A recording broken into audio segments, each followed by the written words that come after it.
Hello friends, आज हम बात करते हैं भारत के संविधान के बारे में। भारत का संविधान बना कैसे, अब ब्रिटिश शासन ने कब भारत में आकर अपना कब्जा जमा लिया, अब किस तरीके से ब्रिटिश शासन भारत में एक मजबूत के रूप में उभर के आया और भारतीय सत्ता जो है अंग्रेजों के हाथ में चली गई। दोस्तों, आप देख रहे हैं Pratap news and international current affair. हम बात करते हैं भारत के संविधान के बारे में। दोस्तों, जैसे ही औरंगजेब का वो शासन कम होता है, यानी शासन कमजोर होने लगता है, जैसे बहादुर शाह जफर आता है, उस तरीके से वो क्या कहते हैं ब्रिटिश शासन भारत में बढ़ने लगती है। दोस्तों, आज हम बात करते हैं भारत में ब्रिटिश शासन कैसे बढ़ी। तो भारत में ब्रिटिश शासन 1600 ईस्वी में ईस्ट इंडिया कंपनी व्यापार करने के लिए यहाँ आए थे। अब महारानी एलिजाबेथ के द्वारा, महारानी एलिजाबेथ वो वहाँ पर ब्रिटेन में, इंग्लैंड में रहती थी, उन्हें भारत में व्यापार करने का अधिकार प्राप्त किया था। यही ईस्ट इंडिया कंपनी ने 1765 में बंगाल, बिहार, उड़ीसा के राजस्व और दीवानी न्याय के अधिकार प्राप्त कर लिए थे। यहीं से अंग्रेजों का क्षेत्रीय प्रसार भारत में बढ़ता गया और जैसे ही बहादुर शाह जफर जो था वो कमजोर होता गया, अंग्रेजों ने पैर पसारना शुरू कर दिया और 1858 ईस्वी में सिपाही विद्रोह के बाद ब्रिटिश ताज क्राउन ने भारत का शासन अपने हाथों में ले लिया।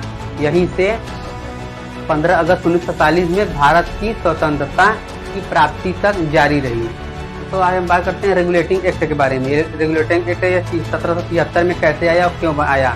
1773 का रेगुलेटिंग एक्ट भारत में ईस्ट इंडिया कंपनी को नियंत्रित करने के लिए यह ब्रिटिश सरकार द्वारा पहला कदम था। ये पहला कदम था कि ब्रिटिश शासन जो था, पहला उन लोगों ने यही एक्ट बनाया था जिसे कहते हैं रेगुलेटिंग एक्ट 1773। इस अधिनियम द्वारा बंगाल के गवर्नर को बंगाल का गवर्नर जनरल का पद नाम दे दिया गया और पहले गवर्नर लॉर्ड वारेन हेस्टिंग थे। दोस्तों, आप ये चित्र देखिए। आप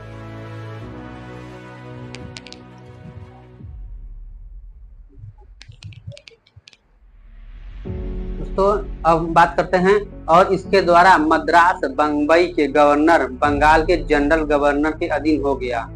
इस अधिनियम के तहत कलकत्ता में 1774 में पहला उच्च न्यायालय की स्थापना की गई, जिसमें मुख्य न्यायाधीश और 3 न्यायाधीश थे।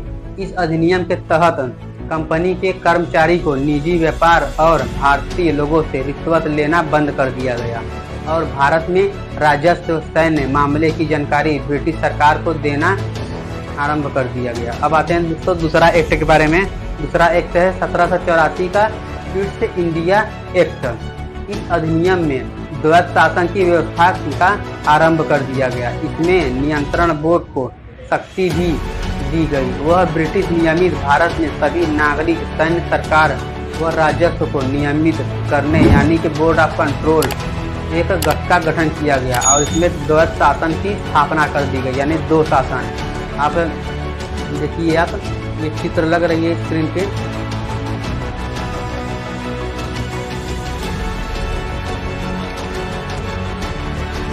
दोस्तों, दूसरा अधिनियम जानते हैं 1833 का चार्टर्ड अधिनियम एक्ट। इस अधिनियम में बंगाल के गवर्नर जनरल को भारत का गवर्नर जनरल नाम दिया गया, जिसमें सभी नागरिक और सैन्य शक्तियां निहित थे।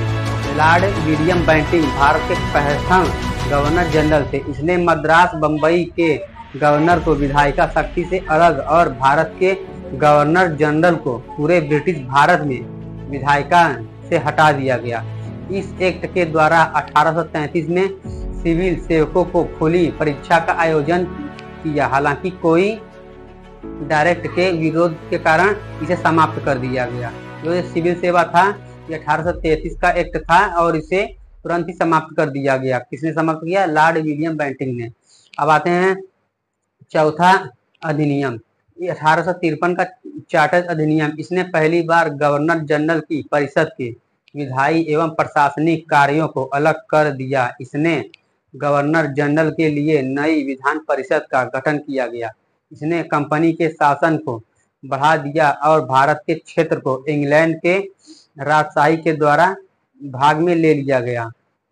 अब देखिए, ये स्क्रीन पे है, ये लॉर्ड विलियम बैंटिंग है। देखिए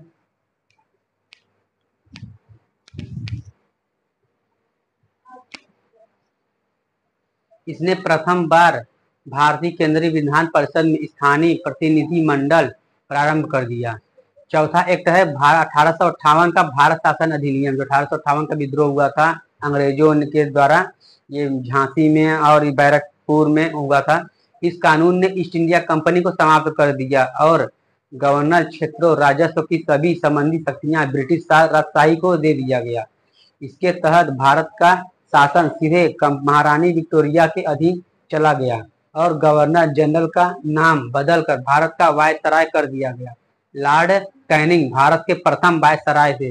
इस अधिनियम ने द्वैत शासन को समाप्त कर दिया गया और एक नए भारत के राज सचिव का बनाया गया, जिसमें भारतीय प्रशासन की शक्ति निहित थी। यह ब्रिटिश सचिव कैबिनेट का सदस्य था, जो संसद के प्रति उत्तरदायी थी। इसमें भारत की सहायता के लिए 15 सदस्यीय परिषद का गठन किया गया, जो एक सलाहकारी समिति थी और परिषद का अध्यक्ष भारत सचिव को बनाया गया।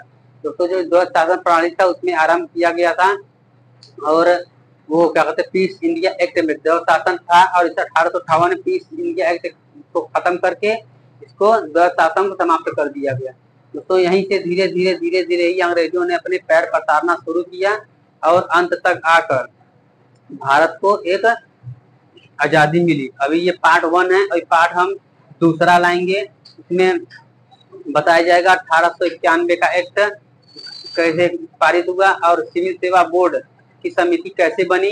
ये जो सिविल सेवा जो परीक्षा होती है ये इसी ने ही अंग्रेजों ने ही प्रारंभ किया था, इसको शुरुआत किया था। मेरा मतलब है जो यूपीएससी होता है जो राज्य में होता है, जो केंद्र में होता है, राज्य में होता है यूपीपीएससी होता है, यानी कि राज्य सरकार के द्वारा, और जो सेंट्रल गवर्नमेंट में होता है वो केंद्र सरकार द्वारा, जैसे संघ लोक सेवा आयोग कहते हैं, संघ लोक सेवा आयोग कहते हैं। दोस्तों यहीं से अंग्रेजों ने धीरे धीरे ही 200 सालों तक अंग्रेजों ने राज किया और जो ये लॉर्ड कैनिंग थे इन्होंने ही कई कानून को बनाया था। जैसे ईस्ट इंडिया कंपनी को समाप्त कर दिया गया और गवर्नर को क्षेत्रों में वृद्धि कर दी गई, भारी वृद्धि कर दी गई और जो भारत की जो भूमि थी वो अंग्रेजों के कंट्रोल में आ गया। और जो भारत में जो व्यापार होता था दोस्तों, जो अंग्रेजों जो आते थे यहाँ पर किसी धर्म के उद्देश्य से नहीं आए थे, उन लोगों ने भारत को क्षेत्र को अपने कंट्रोल में करने के लिए यहाँ व्यापार करने के लिए आए थे। जैसे आपने सूरत में फैक्ट्री देखी होगी, सूरत में हो गया और मछलीपट्टनम में हो गया, आंध्र प्रदेश में जो पड़ता है वो इसीलिए ही आए थे अंग्रेजों ने। अंग्रेजों का कोई मकसद ये नहीं था कि हम वहां पर जाएंगे अपने धर्म की शिक्षा देंगे, वहां पर ऐसा कुछ नहीं उन्होंने किया। और जो यहाँ पर जो बनाई गई थी केरल में, वो केरल से ही वहां पर 1498 केरल से ही शुरू हुई थी। तो लाइट चली गई, लाइट ये चला